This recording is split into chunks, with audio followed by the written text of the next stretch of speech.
আসসালামু আলাইকুম দর্শক, আপনাদেরকে আমি আতিক রহমান পূর্ণিয়ার খোঁজ পূর্ণিয়ার ভিউ ইউটিউব চ্যানেল এবং ফেসবুক পেজে স্বাগত জানাচ্ছি। আমাদের নিয়মিত আলাপচারিতার অনুষ্ঠান খোঁজ খবর। আজকের অতিথি সিনিয়র সাংবাদিক এবং প্রগতিশীল মানুষ লেখক জনাব ওয়ারসিম নবী খন্দকার। ওয়ারেস ভাই, আলোচনার শুরুতেই হেডলাইন তো আছে, দর্শক দেখতে পাচ্ছেন নিশ্চয়ই। আপনাকে শুভেচ্ছা এবং স্বাগত জানিয়ে শুরু করছি আজকের অনুষ্ঠান। আমাদের এই আলাপচারিতার অনুষ্ঠান সমসাময়িক বিষয় এবং রাজনীতির মধ্যে সীমাবদ্ধ থাকে। আমরা আজকে দৃষ্টি আকর্ষণ করছি আমাদের হেডলাইন আউল বাউল পেটানো তৌহিদি ও ছাত্র জনতা। নিশ্চয়ই আপনি বুঝতে পারছেন কেন এই জিনিসটা খুব সিগনিফিকেন্ট। কারণ হচ্ছে বাউল বাউল মহারাজ হিসেবে পরিচিত আবুল সরকার, তাকে গ্রেফতার করা হয়েছে।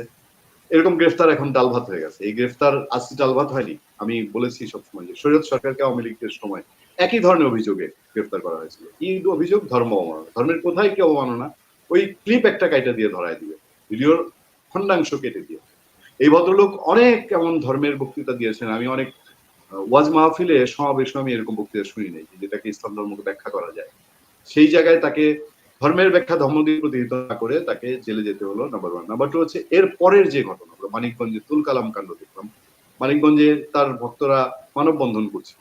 একই তৌহিদি জনতার, একই ছাত্র জনতা এত এগ্রেসিভ, তারা সেখানে গিয়ে একবার পিটালো, দুবার পিটালো, একজনকে পানিতে চুবালো, আরেক দলকে ঘরের দরজা ভেঙে টেঙে, এবং শেষ পর্যন্ত কি দেখলাম, পুলিশ এইসব কাণ্ড, বেআইনি কাণ্ড যারা করছে তাদেরকে নিয়ে কিছুই বলতো না। একই রকম আমরা দেখেছি মুক্তিযোদ্ধাদের ক্ষেত্রে। এই কয়েকদিন আগেও গফরগাঁয়ে একজন 70 বয়সী মুক্তিযোদ্ধাকে, তাকে এক শিশুকে লাঞ্ছিত করা, শারীরিকভাবে লাঞ্ছিত করার অভিযোগে জুতার মালা পরানো হলো। এবং জুতার মালা পরানোটা মুক্তিযোদ্ধাকে এই সরকারের সময় একটা ট্রেডিশন দেখা যাচ্ছে। এই সার্বিক দিকগুলোর একটা বিশ্লেষণ আশা করছি ধন্যবাদ পূর্ণিয়া ভাই, আপনি একটি গুরুত্বপূর্ণ কথা বলেছেন। আমি সাম্প্রতিক বিষয়টি নিয়ে শুরু করি যে বাউলদের উপর যে অত্যাচার নির্যাতনগুলো নেমে আসছে। এখানে আপনি দুইটি পয়েন্ট আপনি যদি একটু খেয়াল করেন যে এই যে তৌহিদি জনতা, এই তৌহিদি জনতা যারা নাম দিয়ে যারা ধর্ম অবমাননার বিভিন্ন কি বলবো অজুহাত তুলে মানুষকে হয়রানি, নির্যাতন এবং হামলা করছে, তাদের আমি মানসিক অবস্থাটা আমি আসলে একটু আমি নিজের থেকে যেটুকু পর্যবেক্ষণ করে পাই, তারা আসলে ধরে নিয়েছে যে তারা জান্নাতবাসী, বাংলাদেশ মানে পৃথিবীতে থেকেই তারা জান্নাতবাসী এবং তারা জান্নাতে যাওয়ার অর্ডার অলরেডি পেয়ে গেছে। এই জন্য তারা অন্যদের পিছিয়ে লেগে আছে যে তারাও জান্নাতে যাক, এরকম একটা বিষয় যে আমরা তো জান্নাতবাসী হয়ে গেছি, তাহলে পূর্ণিয়া সাহেব কেন জান্নাতবাসী হবে না, ওনাকে ধরো, পিটাও, ওনাকেও জান্নাতে নিয়ে যাবে। বিষয়টা হচ্ছে এরকম যে মানে তারা ধর্ম অবমাননার যে কথাগুলো বলছে, সত্যি কি যদি আমি বিশেষ করে আপনি আমরা তো কেউ এই ধর্ম বিশেষজ্ঞ নই, যদি আমরাই তাদেরকে প্রশ্ন করি তাহলে কিন্তু তারা উত্তর দিতে পারবে না। আমার মনে হয় যে তারা ধর্ম সম্পর্কে খুব সামান্যই জানে, ধর্মের বিষয়গুলো অত্যন্ত একেবারে নগণ্য পরিমাণে জানে, ধর্মের ধ্বজাধারী এরা, ধর্মের ব্যবসায়ী এরা। কারণ আপনি একটা জিনিস খেয়াল করেন যে আবুল সরকারকে, মহারাজ আবুল সরকারকে যে ধর্ম অবমাননার নামে তাকে যে হয়রানি, হেনস্থা এবং মামলা দায়ের করা হলো, সবচেয়ে দুঃখজনক বিষয় হচ্ছে যে অনেক পত্র পত্রিকায় এই নিউজটি এসেছে যে বাউল সরকারকে কারাগারে প্রেরণ বা ধর্ম অবমাননার বিষয়টি, কিন্তু কোনো পত্র পত্রিকায় কোন বিষয়টিতে আপত্তি ছিল তাদের, এই যে তৌহিদি জনতা বা কোন আপত্তিকর মন্তব্য করেছিলেন, একটি শব্দও নেই। আমি অবাক হয়ে গেলাম, এরা সাংবাদিকতা করে কিভাবে, এই সংবাদপত্রগুলো টিকে থাকে কিভাবে, আমি কোথাও পেলাম না। তো যাই হোক, পরবর্তীতে আমি যখন নানা ধরনের ঘাটাঘাটি করে তথ্য যাচাই করার চেষ্টা করলাম, সবচেয়ে বড় বিষয় জানলাম যে এই যে বাউল কারা, বাউলরা হচ্ছে যে সুফিবাদের ধারক বাহক, এবং এরা কখনো আগ্রাসী নয়, কখনো উগ্র নয়, এরা চোর নয়, ডাকাত নয়, এরা মানুষের মধ্যে সম্প্রীতি এবং শান্তির বাণী প্রচার করে বিভিন্ন কায়দায়। সেটা হচ্ছে যেমন ধরুন বাউল আবুল সরকারের কথাই বলি, উনি সাধারণত পালা গান করতে দেখে। পালা গানের একটি নিয়ম হচ্ছে যে দুইটা পক্ষ থাকে, ধর্মীয় বিষয়েই সেই কথাবার্তাগুলো হয় এবং দুইটা পক্ষ থাকে, সেটা গানের মাধ্যমে একজন ধরেন শয়তানের পক্ষে কথা বলবে, একজন সৃষ্টিকর্তার পক্ষে কথা বলবে, সেটি গানের মাধ্যমে বা ছন্দের মাধ্যমে তালে তালে সেটি মানুষের কাছে পৌঁছে দেয়, উপস্থিত দর্শকদের কাছে পৌঁছে দেয়। এবং এটি শিক্ষার একটি অত্যন্ত আধুনিক একটি প্রক্রিয়া। আপনি উন্নত দেশে গিয়ে খেয়াল করবেন, উন্নত দেশের শিক্ষা ব্যবস্থা খেয়াল করবেন, ঠিক এই ধরনের ব্যবস্থাই কিন্তু আছে, যে মানুষের কাছে পৌঁছে দেওয়া, সেটা কি শান্তির বাণী। তো এই বাউল আবুল সরকার থেকে অন্যান্য বাউল যারা আমরা সারা জীবন যাদেরকে দেখে এসেছি, তারা কিন্তু এই শান্তির বাণীটাই প্রচার করে এসেছেন। অপরদিকে এই যে তৌহিদি জনতা, আসলে আমি অত্যন্ত দুঃখের সাথে আমি লক্ষ্য করি যে বাংলাদেশে দীর্ঘদিন ধরে আর কি এই যে উগ্রপন্থী এই যে ধর্ম ব্যবসায়ী বলবো আমি এদেরকে, এরা আসলে সত্যিকার অর্থে ধর্মটা সম্পর্কে আমার মনে হয় না যে 10% জানে কিনা। আচ্ছা, আপনি যদি তারা সত্যিকার অর্থে কোরআন, পবিত্র কোরআন মানে, হাদিস শরীফ মানে, আল্লাহকে বিশ্বাস করে, আল্লাহ রসুলকে বিশ্বাস করে, তাহলে তারা সংঘাতে যেতে পারে না। কারণ আপনি দেখেন যে আল্লাহ তাআলা নিজেই বলেছেন যে যার যার ধর্ম সে পালন করবে। এই বাণীটিও যদি তারা মানে তাহলে কিন্তু তাদের উচিত হবে না কারো প্রতি সহিংস আচরণ করা। এবং হযরত মুহাম্মদ সাল্লাল্লাহু আলাইহি ওয়াসাল্লাম বিদায় হজের বাণীতে, ভাষণে একটি কথা কিন্তু বলে গিয়েছিলেন বারবার এবং স্পষ্টভাবে যে আজকে থেকে রক্তপাত বন্ধ করা হলো। তো তারা এই জিনিসগুলোই মানে না। এবং আপনি জানেন যে সূরা বাকারার একটি আয়াতে আছে যে যখন তাদেরকে বলা হবে যে পৃথিবীতে ফ্যাসাদ সৃষ্টি করো না, তখন তারা বলবে না আমরা তো শান্তি কায়েম করছি। সুতরাং আমি আরো অনেক হাদিস এবং কোরআনের বিভিন্ন বাণী ঘেঁটে অনেক দেখলাম, এই বিষয়গুলো নিয়ে লেখার চেষ্টা করছিলাম, যদিও কোনো পত্র-পত্রিকা হয়তো এখন প্রকাশ করবে না। তো তারপরেও যেটা দেখলাম যে এদের আসলে ধর্ম সম্পর্কে কোনো জ্ঞান নেই। এরা আসলে উগ্রবাদী। এরা যা চায় এরা তা সেইরকম ভাবে ধর্মটাকে ব্যাখ্যা করে। আপনি দেখেন যে এই যে জামাতে ইসলাম এখন প্রচার করে বেড়াচ্ছে, যদিও এটি একটি বেআইনি বিষয়, এখন নির্বাচনে তফসিল ঘোষণা করা হয়নি, তারপরেও কিন্তু তারা প্রচারণা শুরু করে দিয়েছে এবং বিভিন্ন জায়গায় তারা বলে বেড়াচ্ছে যে দাঁড়িপাল্লায় ভোট দিলে জান্নাতে যাবেন। আরে বাবা, এটা তো একটা শিরকের মতো অপরাধ। কিন্তু সেটা নিয়ে তারা কিন্তু কোনো কিছু বলছে না। আপনার প্রায় মাদ্রাসায় প্রত্যেকটা দিন আমরা দেখছি যে শিশুরা বলাৎকারের শিকার হচ্ছে এবং আসামিদের ধরা হচ্ছে। যদিও তার যে ঘটনাগুলো ঘটছে তার হয়তো 5% ও সবার সামনে আসে না। অনেকেই লজ্জায় বা নানা কারণে মুখ খোলেন না।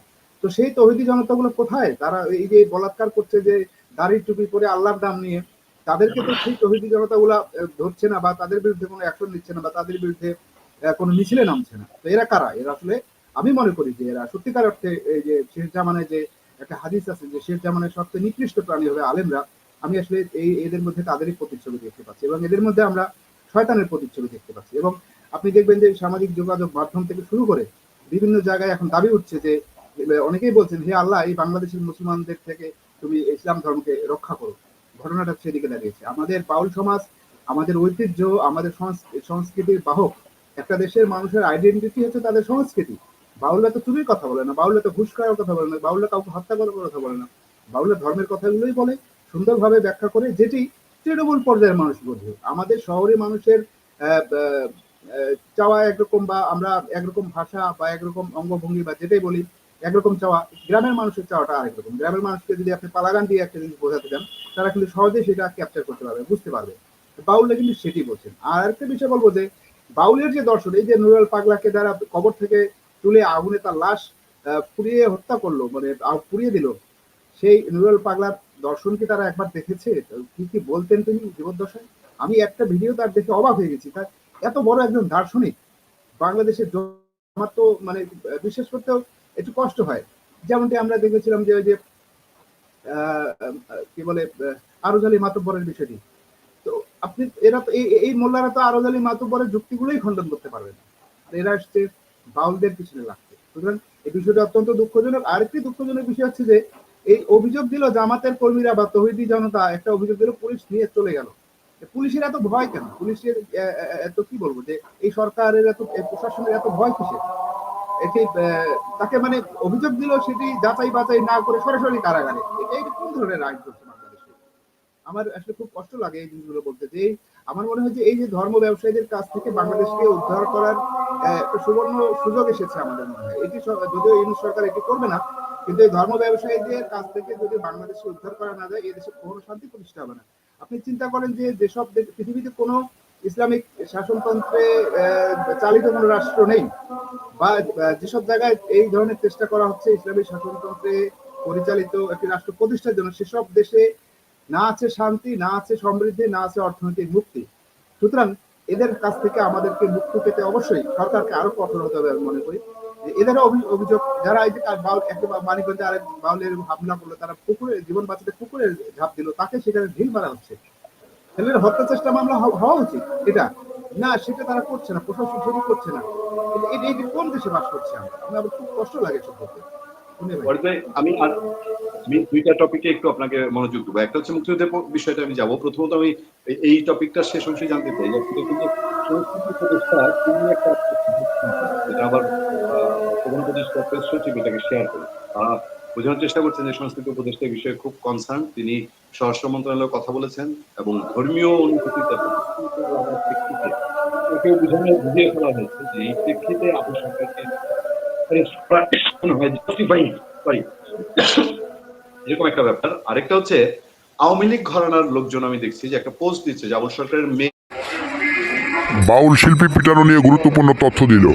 নিয়ে কিছু বলে না, কিন্তু এটা যদি অপরাধী হয় তাতেও যেন আবুল সরকার অ্যারেস্ট হওয়া খুব মানে সুখের। আমরা আওয়ামী লীগ সময় দেখেছি বাউলরা অ্যারেস্ট হয়েছে, লালনের উৎসবে লালনের মূর্তি ভাঙা হয়েছে। এখনো ওই রাজনৈতিক আসলে তারা তাদের মতো করে করার চেষ্টা করে। এটা একটু মতামত জানতে চাই।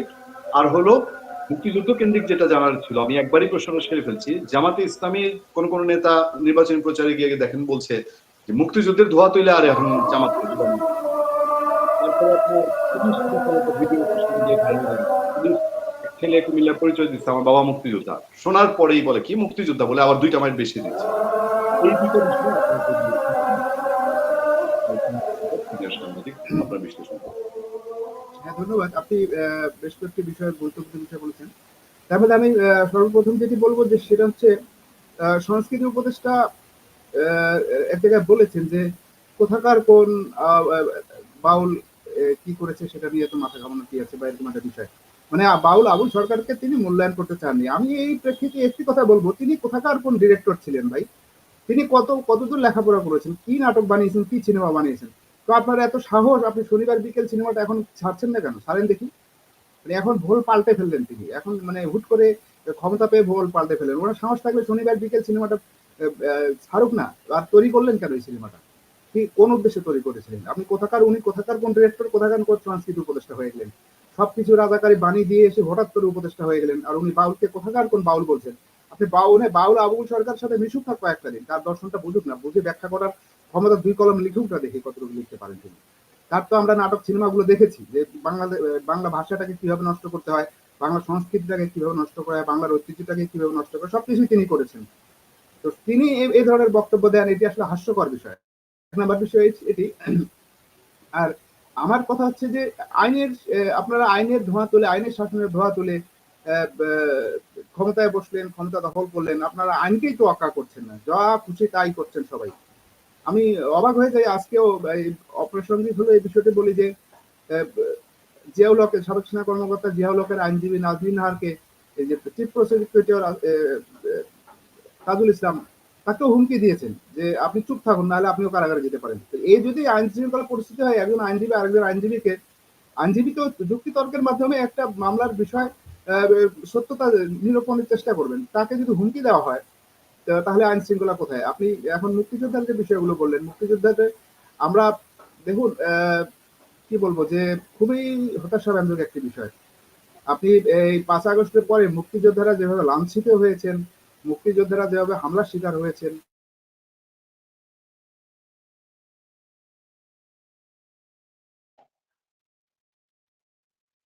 দর্শক আমরা একটু সামান্য অপেক্ষা করছি, বোধহয় পরিস্থিতি খন্দকারের এখানটায় মোবাইল নেটওয়ার্কের সামান্য সমস্যা হয়ে থাকতে পারে। আমরা বাউল ইস্যুটাতে আমরা কথা বলতে চাচ্ছিলাম রেগুলারই, যাই হোক সিনেমা খন্দকার বের হয়ে গেছে। আমরা এই বাউল ইস্যু এবং মুক্তিযুদ্ধ ইস্যু এটাতে কথা বলতে চাই আমাদের দেশের স্বাধীনতার জন্য। একজন দর্শক তিনি কমেন্ট করেছেন সেক্টর 11 নামে, সেখান থেকে ভাই আওয়ামী লীগের সময় এরাই বাউল মূর্তি ভেঙেছে, তা কি আপনি জানেন? হ্যাঁ, আপনি জানেন, আমরা জানি, আমরা বলেছি আমাদের পূর্ণিয়ার খোঁজ চ্যানেলে গিয়ে দেখবেন। এই বাউল শরীয়ত সরকারকে নিয়ে আমরা যে পরিমাণ কথা বলেছিলাম তখন, এটা কতটুকু সেই সময় আর কেউ বলেছে কিনা। যে এক সময় খন্দকার এখানে বোধহয় নেটওয়ার্ক প্রবলেম। আজকে অনুষ্ঠান আমরা এখানেই শেষ করছি। ভালো থাকবেন, সুস্থ থাকবেন। আসসালামু